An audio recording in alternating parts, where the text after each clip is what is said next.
To mend this, we're going to need 3 things.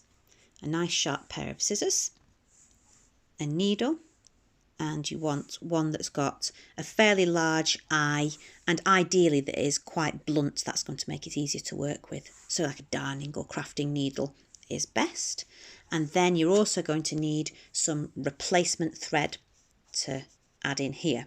Now this is the point where you've got several options depending on what outcome you want to achieve.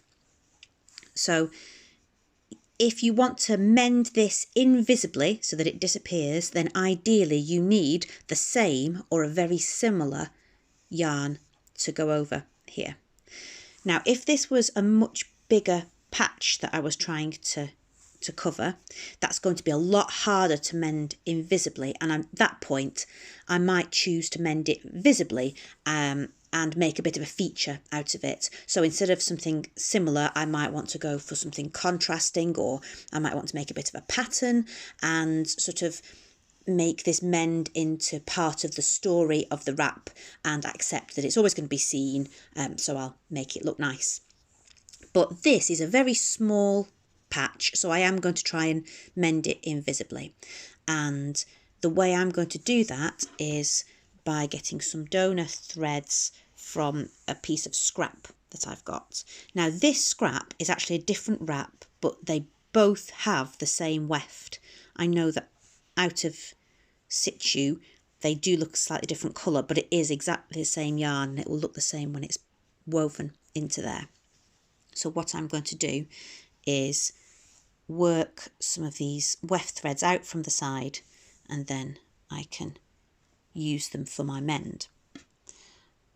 Now, as you can see, when they're taken out of the wrap, they are quite chunky. They look thicker than they do when they're in here, and that's a really useful point.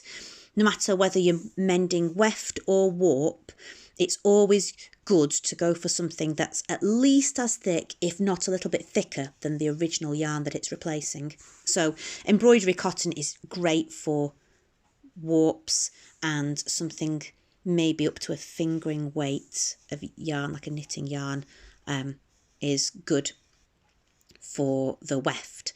It doesn't matter whether you're matching fibre to fibre. Obviously this is wool, and so I'm replacing wool with wool, but if you want to just use a cotton or something else, then that's absolutely fine to use.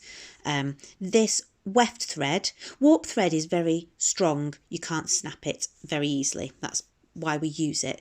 Weft thread doesn't need to have strength in each fibre, and so this will snap quite easily, but once it's in place it will be sturdy as anything.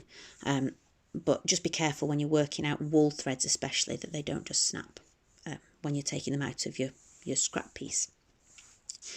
So now that we've got all of the things we need, we can start the mend.